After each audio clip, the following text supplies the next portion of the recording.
যুদ্ধের মধ্যে রয়েছে দেশ। খুব স্বাভাবিকভাবে এরকম ক্রিটিক্যাল সময়ে দেশের যারা বহিঃশত্রু তারা ভারতের উপর ঝাঁপিয়ে পড়বে এবং ভারতীয় সেনাবাহিনী তাদের প্রতিহত করবে, তাদেরকে সবক শেখাবে, সেটা ঠিকই আছে। কিন্তু এর পাশাপাশি একটা অত্যন্ত গুরুত্বপূর্ণ জায়গা যেটা কিন্তু কেন্দ্রীয় মন্ত্রককে ভাবাচ্ছে, সেটা হচ্ছে এই দেশের মধ্যেই স্লিপার সেল ঢুকিয়ে রেখেছে এই বহিঃশত্রুরা।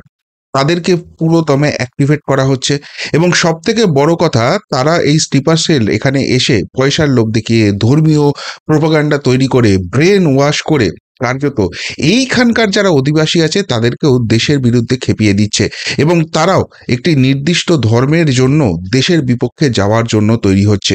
এই জঙ্গি মডিউল যখন সত্যি সত্যি যুদ্ধটা একদম চরম পর্যায়ে যাবে, তখন দেশের মধ্যে বিভিন্ন নাশকতামূলক কাজ করতে পারে এবং তাতে করে দেশের যারা সাধারণ নাগরিক আছে তাদের জীবন কিন্তু ব্যতিব্যস্ত হতে পারে। ফলে প্যারালাল অ্যাক্টিভিটি চালাবার দরকার হয়ে পড়েছে। একদিকে যেরকম বহিঃশত্রুর নিকষ চলছে, তার পাশাপাশি দেশের মধ্যে থাকা এই গদ্দারগুলোকে চিহ্নিত করে তাদেরকেও কিন্তু প্রপার প্রপার ডোজ দেওয়ার সময় এসেছে। এবং সেই কাজ করতে গিয়ে সব থেকে মাথা ব্যথা দেখা যাচ্ছে যে রাজ্যটাকে নিয়ে, সেটা আনফর্চুনেটলি বাংলা। স্বরাষ্ট্র মন্ত্রকের বিশেষ নজর চলছে, চিরুনি তল্লাশি শুরু হয়ে গেছে এবং সেটা শুরু হতেই একের পর এক বিস্ফোরক তথ্য উঠে আসছে, যার মধ্যে প্রথমটাই হচ্ছে এইটা: ভারত পাক চরম উত্তেজনার আবহে বাংলায় গ্রেপ্তার দুই সন্দেহভাজন জঙ্গি। দুজনকে গ্রেপ্তার করা হয়েছে, বাংলারই যারা স্পেশাল টাস্ক ফোর্স আছে তারাই গ্রেপ্তার করেছে। ধৃতদের নাম, একজনের নাম হচ্ছে আজমল হোসেন এবং একজনের নাম হচ্ছে সায়েব আলী খান। আর বাড়ির লোক বলছে এরা খুব ভালো, পড়াশোনার সঙ্গে যুক্ত, কোনো নেশা ভাঙ করে না, কোনো সময় বিদেশে যায়নি। অথচ এদের যে কার্যকলাপ সেটা যে কি ভয়ঙ্কর পর্যায়ে, এবং শুধুমাত্র এরা নিজেরা নয়, কিভাবে সংগঠনের জাল বিস্তার করছে এবং এই ভারতের বিরুদ্ধে মানুষকে খেপাচ্ছে, একবার দেখুন। বছর ২৮-এর আজমলের বাড়ি নলহাটির চণ্ডীপুর গ্রামে, আর বছর ২৮-এর সাহেবের বাড়ি পাইকর থানার রুদ্রনগর গ্রামে। সাহেব আলী খান পেশায় দর্জি আর আজমল হোসেন পেশায় হাতুড়ে ডাক্তার। ভাবুন, আপনার বাড়ির আশেপাশে যারা ঘুরে বেড়াচ্ছে তাদের সঙ্গেই কিন্তু এরকম জঙ্গিমূলক কাজকর্ম সঙ্গে যুক্ত থাকার অভিযোগ উঠছে। এসটিএফ সূত্রে খবর, ধৃতরা নিষিদ্ধ জঙ্গি সংগঠন জামাতুল মুজাহিদিনের সক্রিয় সদস্য। জেএমবির হয়ে মতাদর্শ প্রচার এবং সংগঠনের কাজের জন্য নতুন সদস্য রিক্রুটমেন্ট থেকে শুরু করে বেশ কিছু কাজের দায়িত্ব ছিল তাদের উপরে। বিশেষ করে সংখ্যালঘু সম্প্রদায়ের যুবকদের নানাভাবে উদ্বুদ্ধ করে সংগঠনের কাজে যুক্ত করার কাজ চালাচ্ছিল দুজনে। নতুন নতুন সদস্য নিয়োগ করে তাদের কাজে লাগিয়ে দেশবিরোধী কাজ, এমনকি ভারত সরকারের বিরুদ্ধে যুদ্ধ ঘোষণা করাই ছিল মূল লক্ষ্য। গজওয়াতুল হিন্দের আদর্শ প্রচার এবং বিস্ফোরক প্রস্তুত করার পরিকল্পনা করছিল এই দুজন। শুধুমাত্র তাই নয়, এরা এরা যে ল্যাপটপগুলো পাওয়া গেছে সেখানে নিষিদ্ধ বেশ কিছু ওয়েবসাইট তারা অ্যাক্সেস করতো এবং সেটাও বেশ কিছু এমন সফটওয়্যার যেগুলোর সাথে সাথে ট্র্যাক করা যাবে না, সেই সফটওয়্যারেরও নাকি হদিশ মিলেছে। ভাবুন একবার। এবং শুধুমাত্র তাই নয়, এদের প্রচুর সঙ্গী সাথীর খোঁজ পাওয়া যাচ্ছে সেই ল্যাপটপগুলোর ইনফরমেশন থেকে, যেখানে দেখা যাচ্ছে তারা রীতিমতো আগ্নেয়াস্ত্র জোগাড় করার চেষ্টা করছে এবং সশস্ত্র কিছু অ্যাক্টিভিটি করার প্ল্যান করছে।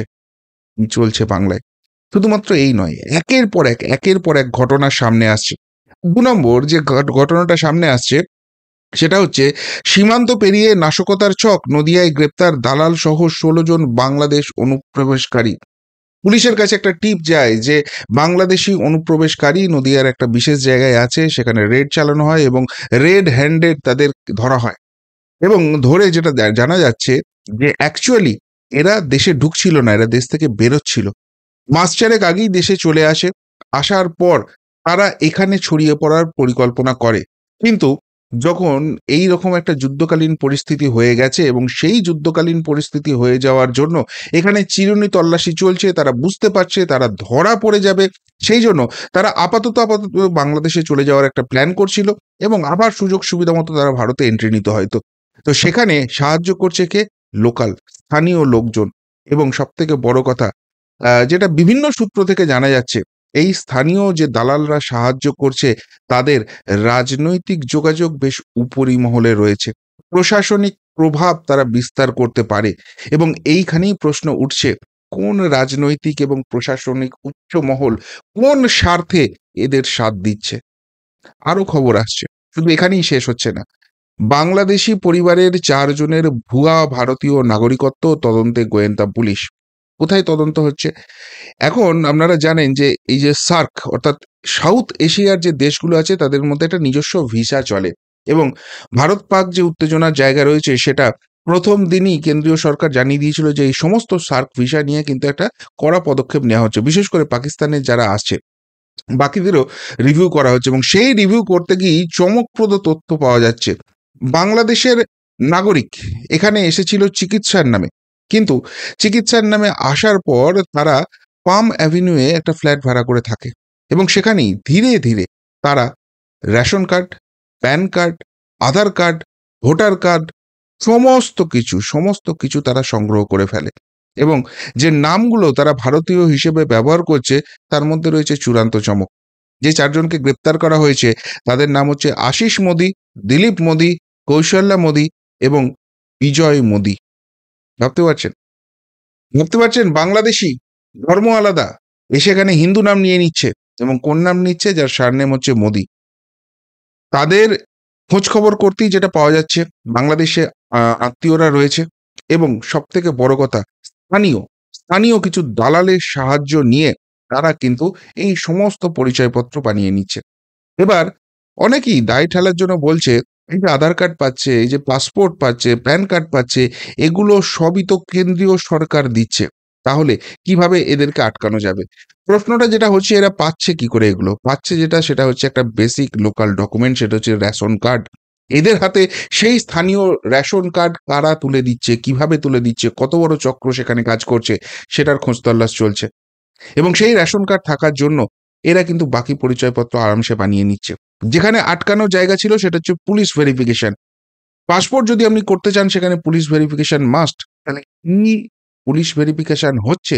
পুলিশ ভেরিফিকেশন ঠিক কি করছে? সেখানে কোন লেনদেন চলছে? এই সমস্ত কিছু কিন্তু র‍্যাডারে চলে আসছে। একের পর এক তথ্য, মারাত্মক তথ্য বাংলা নিয়ে আসছে, এবং স্বরাষ্ট্র মন্ত্রক বাংলাতে কিন্তু এবার চিরুনি তল্লাশি চালাচ্ছে। আরেকটা খবর আসছে উত্তরবঙ্গ থেকে। বায়ুসেনা ছাউনির গোপন তথ্য পাচার, আলিপুরদুয়ারে গ্রেপ্তার এক যুবক। বায়ুসেনার যে ছাউনি রয়েছে সেখানে গাছের উপর উঠে ভেতরে বিভিন্ন ছবি-টবি তোলার চেষ্টা করছিল এক যুবক। তাকে গ্রেপ্তার করা হয়, জিজ্ঞাসাবাদ করা হয়, এবং শেষ পর্যন্ত পুলিশের হাতে তুলে দেওয়া হয়। তার বাড়ির লোককে ডেকেও জিজ্ঞাসাবাদ করা হচ্ছে। কেন? কোন তথ্য নিতে চাইছিল? শুধুমাত্র কৌতূহল, নাকি অন্য কিছু ছিল? জেরায় অনেক কিছু অসঙ্গতি উঠে আসছে। এবার যখনই অসঙ্গতি উঠে আসছে তখনই প্রশ্নটা জাগছে, এরা কাদের দ্বারা ফান্ডেড হচ্ছে? কাদের সেই স্বার্থ রয়েছে যারা দেশের মধ্যে থেকেই এদেরকে পয়সা দিচ্ছে, এবং আমাদের সেনাবাহিনীর গুরুত্বপূর্ণ যেগুলো ক্লাসিফাইড তথ্য আছে সেইগুলো তুলে আনছে, যেখানে আমাদের কেন্দ্রীয় সরকার বারবার আবেদন জানাচ্ছে যে কোনো রকম সেনার মুভমেন্ট নিয়ে কিচ্ছু করা যাবে না, সেখানে গোপন জায়গায় গিয়ে ছবি তোলার এই চেষ্টা করছে, এরা কারা? আরেকটা খবর যেটা রয়েছে সেটা, কিছুদিন আগেই আপনারা জানেন যে এই রাজ্যের পুলিশ ধরতে পারেনি, ইডি সিবিআই তদন্ত করে তুলেছিল, এই বিরাটিতেই থাকতো, এই কলকাতার বিরাটিতে থেকে পাসপোর্ট কাণ্ড চালাতো, তাকে গ্রেপ্তার করা হয়েছিল, এবং গ্রেপ্তার করার পর ইডি জানিয়েছিল যে তাদেরকে হেফাজতে দিতে হবে, তাকে তদন্ত করতে হবে। সেই তদন্ত করতে গিয়ে যেটা দেখা যাচ্ছে যে তার কাছে যে ফোন রয়েছে সেই ফোনটাতে 20,000 গুরুত্বপূর্ণ নথি রয়েছে, 20,000, এবং সেই ডকুমেন্টসগুলোর মধ্যে বহু ভারতীয় ডকুমেন্টস রয়েছে, বহু বাংলাদেশি নাগরিকের ডকুমেন্টস রয়েছে, প্রচুর অডিও কল, সেগুলোকে ইন্টারসেপ্ট করার চেষ্টা করা হচ্ছে, এবং নট অনলি দ্যাট, এই যে ফোনটা আপাতত পেয়েছে ইডি, সেই ফোনটা কিছুদিন আগেই চেঞ্জ করেছে, অর্থাৎ পুরনো একটা ফোন ছিল সেটা জানা যাচ্ছে। সেই পুরনো ফোনটাও উদ্ধার করার চেষ্টা করা হচ্ছে। নতুন ফোনেই, কিছুদিন আগে পাল্টানো ফোনে যদি 20,000 ইম্পর্টেন্ট ডকুমেন্ট থাকে, পুরনো ফোনে কি আছে? এবার এইখানে পশ্চিমবঙ্গে বসছে, বাংলাদেশি হিসেবে ঢুকছে, কিন্তু আদতে পাক নাগরিক, পাকিস্তানের সঙ্গে যোগাযোগ রাখছে, এখানকার গোয়েন্দা দপ্তর কি করছে? এগুলো কোনো কিছু ট্রেস করতে পারছে না। এটা কি নিছকই অপদার্থতা, ব্যর্থতা, নাকি এর পিছনে কোনো বৃহত্তর জায়গা রয়েছে? সেটাও কিন্তু তদন্তের আওতায় আসছে। সেই জায়গাগুলোও কিন্তু কেন্দ্রীয় মন্ত্রককে, কেন্দ্রীয় সরকারকে দেখতে হচ্ছে। শুধুমাত্র তাই নয়, আরো দেখুন, গোয়েন্দা নজরে বেশ কিছু সন্দেহভাজন সংগঠন। বাংলা জুড়ে একটা সংগঠনের জাল বিস্তৃত হচ্ছে, উত্তরবঙ্গ, দক্ষিণবঙ্গ, কোনো জায়গাটা বাদ নেই। এবং সেই সংগঠন নিয়ে যেটা জানা যাচ্ছে, গত কয়েক বছরে জঙ্গিদের ধরপাকড় শুরু হওয়ায় কিছু সামাজিক এবং রাজনৈতিক সংগঠনের আড়ালে দেশ বিরোধী কার্যকলাপ শুরু হয়েছিল। রাজ্যে মালদহ এবং মুর্শিদাবাদে তেমন কিছু সংগঠনের গতিবিধিও ধরা পড়েছিল। এমনকি রাজ্যের সাম্প্রতিক অশান্তিতেও এই সব সংগঠনের ছায়া দেখতে পেয়েছেন গোয়েন্দারা। এক গোয়েন্দাকর্তার দাবি, সম্প্রতি সেই সব সংগঠনের রাজ্যের বাকি জেলাগুলোতেও ছড়িয়েছে। কলকাতা লাগোয়া জেলা ২ চব্বিশ পরগনাতেও তাদের অস্তিত্ব জানা গেছে। একটি সংগঠন যদি নিষিদ্ধ হয়ে যাচ্ছে, যদি তাদের অ্যাক্টিভিটি দেখে তাদেরকে নিষিদ্ধ করে দেওয়া হচ্ছে, সাথে সাথে এরা সকলে অন্য একটা সংগঠনের আড়ালে গিয়ে কাজ করছে, সেই সংগঠনের উপরেও নজরদারি রাখা হচ্ছে। এবং সব থেকে গুরুত্বপূর্ণ দুটো ক্লাসিফাইড তথ্য এখানে উঠে আসছে, যেটা গোয়েন্দারা বলছে দুটো জিনিস খুব ভাবাচ্ছে। নাম্বার ওয়ান, এই যে সদস্যরা রয়েছে, এরা একটা বিশেষ ধর্মীয় জায়গা, ধর্মীয় ভাবাবেগকে উস্কে দিচ্ছে এবং তাতে প্রভাবিত হচ্ছেন একদম অল্প বয়সী সেই ধর্মের যে ছেলেরা রয়েছে, ১৬ বছর, ১৮ বছর, ১৯ বছর, তাদের ব্রেন ওয়াশ চলছে এবং তারা ভারত বিরোধী কথা বলতে শুরু করছে। ২ নম্বর, এরা প্রাথমিকভাবে ঢুকছে সামাজিক সংগঠন হিসেবে, আমরা তোমাদের উন্নতি করতে চাই। তারপর ধীরে ধীরে এরা রাজনৈতিক যোগ বাড়াচ্ছে এবং ফাইনালি ভোটের ময়দানেও নেমে পড়ছে, প্রশাসনিক ক্ষমতা দখল করছে এবং প্রশাসনিক ক্ষমতা দখল করে সেই জায়গা থেকে আরো বেশি করে নিজেদের সংগঠনের বিস্তার ঘটাচ্ছে। রাজনৈতিক শক্তিগুলোর কিন্তু ভাবার সময় এসছে, নিজেদের রাজনৈতিক স্বার্থের জন্য এই যে অবৈধ বাংলাদেশিদের এখানে ব্যবস্থা করে দেওয়া হচ্ছে রাজনৈতিক লড়াই লড়ার জন্য, আর তারপর তারা সেই জায়গাটাকে কাজে লাগিয়ে ঠিক এইভাবেই জঙ্গি সংগঠনের জাল গোটা বাংলা জুড়ে বিস্তৃত করছে। তাদের সদস্যদের এখানে রিক্রুট করছে, অবৈধ বাংলাদেশিদের আরো বেশি করে ঢোকাচ্ছে এবং ভোট ব্যাংক করে দিয়ে তাদের পরিচয়পত্র তৈরি করে দেওয়া হচ্ছে। আর তারপর তারা ভারতবর্ষের বিভিন্ন প্রান্তে ছড়িয়ে পড়ছে স্লিপার সেল হিসেবে। সেখানে গিয়ে তারা অ্যাক্টিভিটি বাড়ছে, সেই সেই বিশেষ ধর্মের লোকেদের সমাজের মধ্যে ঢুকে যাচ্ছে এবং তাদের সেখানে সংগঠনের জাল বিস্তার হচ্ছে। আর সবথেকে যেটা গুরুত্বপূর্ণ, যেটাতে চিরুনি তল্লাশি ইতিমধ্যেই শুরু করে দিয়েছে অমিত শাহের মন্ত্রক, একদম বিশেষভাবে নজরদারি চলছে, সেটা হচ্ছে শুধুমাত্র বাংলা নয়, এটা ভারতবর্ষের বিভিন্ন জায়গায় হচ্ছে, কিন্তু বাংলা বিশেষ নজরে থাকছে। ভারতের বিভিন্ন জেলে বন্দী যারা পাক জঙ্গি রয়েছে, তাদের গতিবিধি খুঁটিয়ে দেখছে স্বরাষ্ট্র মন্ত্রক। এবং সবথেকে যেটা মুশকিলের কথা, এই গতিবিধি যখন দেখা হচ্ছে, তখন পশ্চিমবঙ্গ কিন্তু সেখানে ধোয়া তুলসী পাতা নয়। পশ্চিমবঙ্গের বিভিন্ন জেলে এরকম প্রায় ৮ জন পাকিস্তানি জঙ্গি বন্দী রয়েছে। তাদের মধ্যে অন্যতম হচ্ছে, কিছুদিন আগেই ধরা পড়েছে জাভেদ মুন্সি, শাহবাজ ইসমাইল, মোহাম্মদ মসিউদ্দিন ওরফে মুসা। মুসার কথা আপনাদের হয়তো মনে থাকবে, পার্থ চ্যাটার্জির দিকে ঢিল ছুঁড়েছিল।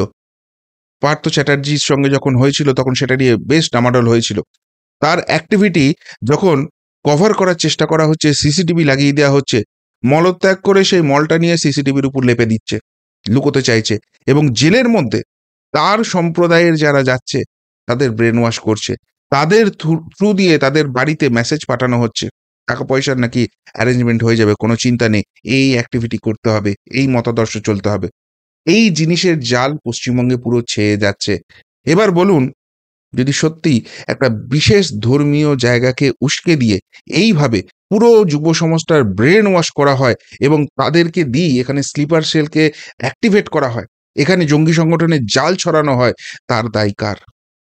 রাজ্য সরকার তো বারবার বলে রাজ্যের আইন শৃঙ্খলা রাজ্যের হাতে থাকবে, ফেডারেল স্ট্রাকচার অনুযায়ী কেন্দ্র সরকার ঢুকতে পারবে না।